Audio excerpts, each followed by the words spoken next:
நினைச்சு குளிச்சுடுங்க.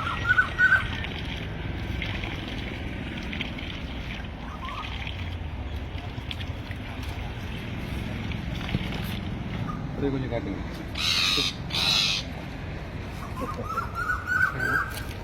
ரெக்கல் அடிபட்டு போட்டு பார்த்துக்கிட்டியா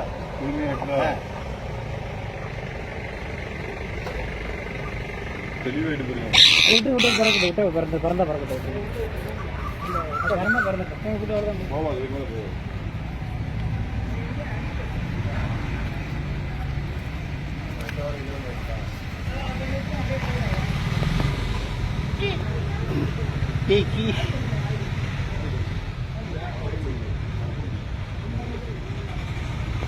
பறக்கட்டு இருக்கு.